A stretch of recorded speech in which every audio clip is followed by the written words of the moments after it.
कहीं कहीं बात आई कि अमृत स्वर्ग में है, देवताओं के पास है। उसके आगे ये विचार उठा कि यदि स्वर्ग के देवताओं के पास अमृत है, तो जब शुकदेव महामुनि गंगा किनारे परीक्षित और परीक्षित के साथ साथ हजारों ऋषियों को श्रीमद् भागवत कथा श्रवण करवाने के लिए तैयार हुए, उसी समय एक विलक्षण सी घटना घटी। स्वर्ग के देवता एक कलश लेकर आए, उस कलश में अमृत था। कथा आपने सुन रखी है, कथा के विस्तार की आवश्यकता नहीं और बहुत स्वभाव भी नहीं है। स्वभाव केवल चिंतन और चिंतन में से जीवन की प्रेरणा का रहता है, लेकिन फिर भी संकेत में कि यदि वही अमृत जीवन का तत्व अमृत होता, लक्ष्य अमृत होता, तो देवता जब एक अमृत का कलश लेकर शुकदेव महामुनि के आगे खड़े हुए और आकर कहा, महामुनि हम आपसे एक व्यापार करने आए हैं। शुकदेव महामुनि ने कहा कि अरे देवताओं, मुझ अकिंचन सन्यासी से कैसा व्यापार करोगे, मेरे पास क्या है व्यापार के लिए। देवताओं ने कहा और कोई व्यापार नहीं, केवल इतना ही कि जो अमृत स्वर्ग का हम लेकर आए हैं, ये परीक्षित को पिला दो, और उसके बदले जो सत्संग का अमृत, कथा का अमृत है, वो आप हमें पिला दो। शुकदेव महामुनि हंस पड़े और हंसकर कहने लगे, अरे देवताओं, हीरे को कांच के बराबर तोलना चाहते हो क्या? कहाँ ये सत्संग का अमृत और कहाँ ये तुम्हारा अमृत? जाओ तुम अपने अमृत को लेकर अपने लोक में वापस लौट जाओ। ये अमृत जो है ये तुम्हारे लिए नहीं, ये तो पृथ्वी में रहने वाले मनुष्यों के लिए ही है। और देवता उस अपने अमृत के कलश को लेकर के वापस लौट गए। यहाँ यदि तुलना करें कि स्वर्ग वाला अमृत ही यदि सत्य होता, तो देवता उस अमृत को लेकर के फिर कथा के अमृत को क्यों लेना चाहते?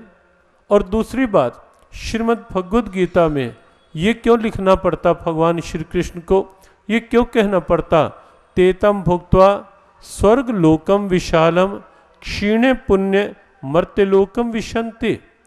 उस अमृत को पाकर भी जब पुण्य समाप्त होते हैं, तो देवताओं को इसी पृथ्वी पर लौटना होता है और नए सिरे से पुण्य करने पड़ते हैं। क्षीणे पुण्य मर्त्यलोकम विशंति।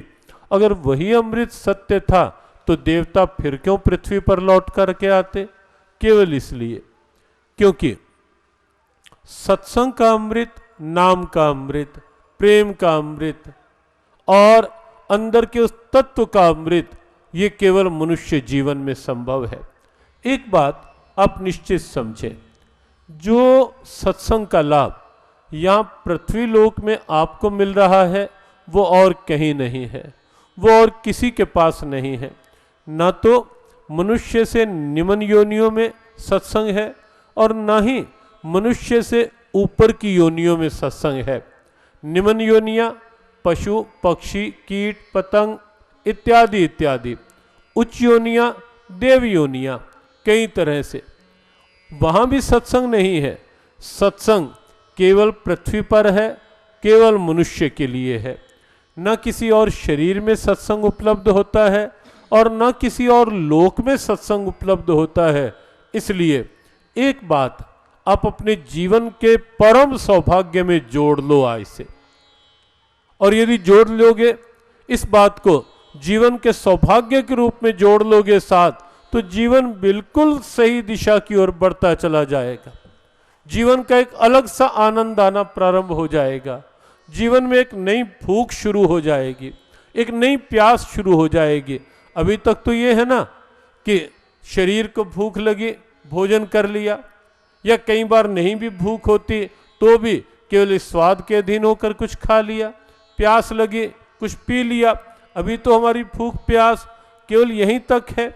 लेकिन जब ये लगने लगेगा कि मैं कितना भाग्यशाली हूं, भगवान ने मुझे मनुष्य बनाया है, मैं कितना भाग्यशाली हूं, भगवान ने मुझे पृथ्वी लोक पर और पृथ्वी लोक में भी भारत भूमि में भेजा है।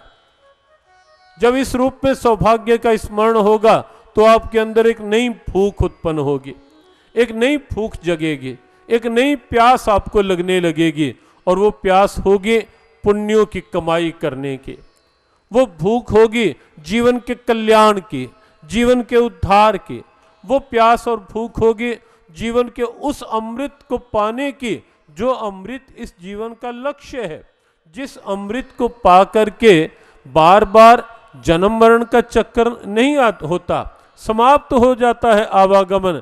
यद गत्वा न निवर्तन्ते तद्धाम परमम मम। भगवान कृष्ण कहते हैं वो परम अमृत का स्थान है जहां जा करके फिर लौटना नहीं होता, फिर लौटना नहीं होता। अमृत अर्थात जीवन काल का आनंद, अमृत अर्थात जीवन काल की संतुष्टि, अमृत अर्थात जीवन में परम शांति, अमृत अर्थात जीवन की शीतलता, अमृत अर्थात जीवन के पश्चात अमर भय अमरा पद पाया की स्थिति। अमर भय अमरा पद पाया, अमृत अमृतत्व है। अमृतत्व बोले या अमृतत्व बोले, बात एक ही है। और जिसके लिए परसों इशारा किया था, हमारी वैदिक प्रार्थना, मूल प्रार्थना असतो मां सद्गम्या मृत्योर मां अमृतम गम्या, असदो मां सद्गम्या तमसो मां ज्योतिर्गम्या, और फिर मृत्योर मां अमृतम गम्या। हे परमात्मा, हमें असत से सत की ओर ले चलो, हम जीवन भर असत में ना उलझे रह जाएं, कुछ सत का चिंतन करें, कुछ सत का ध्यान करें, कुछ सत में अपनी वृत्तियों को जोड़ें। हे परमात्मा, हमें अंधकार से प्रकाश की ओर ले चलो, हम अज्ञानता के अंधकार में ही ना भटके रह जाएं, अटके रह जाएं, अज्ञानता के अंधकार में ही ना लगे रह जाएं। परसों रात्रि में यहां से सायंकालीन सत्संग के पश्चात कुछ देर के लिए पेहवा सरस्वती तट पर बसंतोत्सव का विशेष कार्यक्रम रहता है और वहां जाने का क्रम रहता है। बसंतोत्सव पर प्राय जब गए, बात आई किसी चर्चा में, किसी की बात में कि सरस्वती लुप्त हैं, वो क्या स्थिति है। हमने कहा गंगा प्रकट है, यमुना प्रकट है, गंगा भक्ति की धारा, यमुना कर्म की स्थिति, लेकिन कहीं ना कहीं ज्ञान की स्थिति लुप्त होती चली जा रही, और उसका परिणाम अविवेक, अविचार की स्थिति। जीवन में भी अगर लगता है कि मन बुराइयों में अधिक लग रहा है, अच्छाई की ओर नहीं जाता, तो समझो जीवन में भी सरस्वती लुप्त है।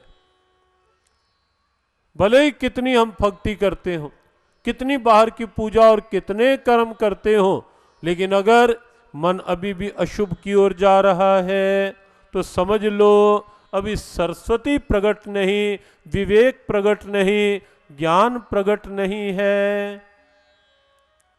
कर्म यमुना है, भक्ति गंगा है, राम भक्ति जहां सुरसरी धारा, सरसई सरस्वती ब्रह्म विचार प्रचारा, सरस्वती ज्ञान है। विधि निषेध में कलिमल हरनी, कर्म कथा रविनंदनी वर्णी। रविनंदनी सूर्यपुत्री यमुना। यमुना जीवन में अगर स्वाभाविक सत का ध्यान, सत की ओर ध्यान जाता है, परमात्मा की ओर ध्यान जाता है, तो समझो सरस्वती की कृपा है, प्रकट है। और अगर नहीं तो समझो लुप्त है अभी। अगर ये लगता है सो लिया 10 घंटे लेकिन परमात्मा के भजन में 10 मिनट भी रुचि नहीं, तो अभी ज्ञान जागा हुआ नहीं, अप्रगट है, लुप्त है। अभी इतना भी ध्यान नहीं कि जिस परमात्मा ने सब कुछ दिया, जीवन में सब दिया, उसके लिए इतना भी समय नहीं। सरस्वती लुप्त है जीवन में, ज्ञान लुप्त है जीवन में। जो नहीं करने योग्य काम उनमें खूब उत्साह बनता है, और जो करने योग्य हैं वहाँ बिल्कुल नहीं ध्यान जाता, या वहाँ के लिए हम ये कह देते हैं क्या करें समय नहीं मिलता। तो समझो सरस्वती लुप्त है, ज्ञान लुप्त है अभी जीवन में। ज्ञान को जगाओ, अंदर के विवेक को जगाओ। अगर वास्तविक अमृत पाना है तो अंदर के विवेक को जगाओ, करने योग्य में उत्साह और छोड़ने योग्य को छोड़ने का निश्चय, संकल्प, इतनी दृढ़ता हो जीवन में कि यदि ये ठीक नहीं काम नहीं करना, बस बात समाप्त। इतना संकल्प जगा हुआ हो जीवन में, अगर ये अच्छा है, ये काम मेरे जीवन में पुण्यों की वृद्धि कर सकता है, ये काम मेरा लोक परलोक संवार सकता है, ये करने से मुझे परमात्मा की कृपा का अनुभव हो सकता है, ऐसा जीवन जीने से मुझे परमात्मा की प्रियता, उनका प्रेम मिल सकता है। यदि ये जागृति है क्यों ना करें, वो क्यों ना करें। और जो करने से जीवन पतन में गिरेगा, मानसिक अशांति बढ़ेगी, दुर्भावना बढ़ेगी, वो क्यों करें। जो करने से न लोक में शांति और ना ही परलोक में कुछ स्थिति, परलोक में भी जो करने से पापों की गठड़ी ही साथ जाएगी और यहां भी बुराइयां ही मिलेंगी। विचार करो वो क्यों करना चाहिए। यदि थोड़ा भी विवेक जागा हुआ है तो विचार निश्चित जागना चाहिए कि वो काम क्यों किया जाए, और जो काम लोक सुखी परलोक सुहेले की स्थिति बना दे वो क्यों नहीं करना चाहिए। लोक में मानसिक शांति दे, परलोक में मेरा साथ निभाए, मेरे अमृतत्व का आधार बने, वो काम क्यों ना करें हम। मनुष्य जीवन मिला है ना, कि पशु थोड़े ना है, पक्षी थोड़े ना है। भगवान ने विचार की क्षमता दी है, उसका उपयोग करें, सरस्वती प्रकट हो जाएगी। धाराओं के रूप में प्रयास चल रहे हैं कि कहां उद्गम। आदि बद्री में हम गए एक बार, शास्त्रीय स्थितियों के अनुसार विप्रजनों ने, विद्वानों ने उद्गम स्थल उसे निश्चित किया, बहुत से प्रमाण जुटाए गए, बुलाया गए और वहां प्रयास किया गया। और प्रथम स्नान के लिए भी सबने आग्रह किया कि प्रथम स्नान के लिए आपको आना है। जब तैयारी हुई, अच्छा लगा कि किसी न किसी रूप में हमारी आस्था प्रकट हो, किसी भी रूप में हो, प्रकट हो। उस रूप में प्रयास हैं, वो प्रयास भी धन्य हैं, स्तुत्य हैं। जो भी अध्यात्म के लिए कोई प्रयास करता है, निश्चित रूप से वो प्रयास अच्छा है, उसकी सराहना होनी चाहिए। लेकिन हो अध्यात्म का, कल्याण का, अध्यात्म में किसी और प्रकार की विकृति का नहीं। लेकिन साथ ही साथ ये जागरूकता भी कि अंदर भी तो सरस्वती अर्थात विवेक, सरस्वती अर्थात अंदर का ज्ञान प्रकट हो, ताकि मैं अपने जीवन काल में अपने कल्याण का रास्ता तो खोज सकूं। मैं अपने जीवन काल में अपने आनंद की स्थिति तो बना सकूं। मैं अपने जीवन काल में अपने परलोक संवारने का काम तो कर सकूं। ये भी निश्चित समझो, परलोक में जाकर नहीं संवरेगा। वो यहीं संवरेगा।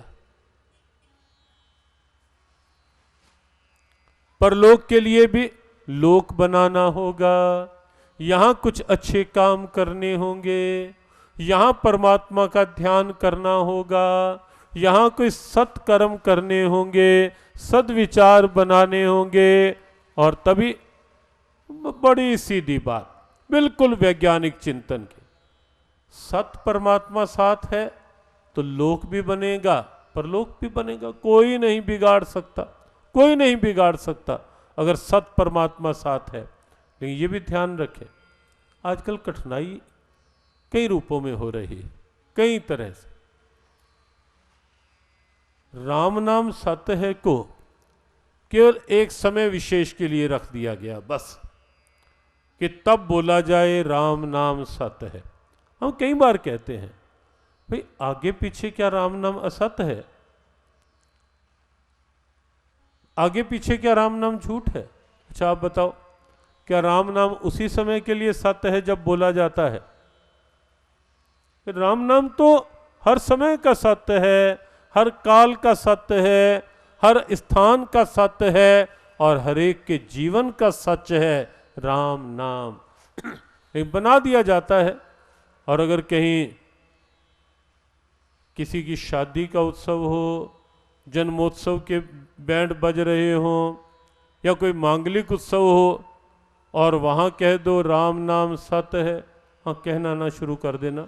कहीं कहीं जा, हाँ कहना नहीं, लेकिन विचार की बात है, केवल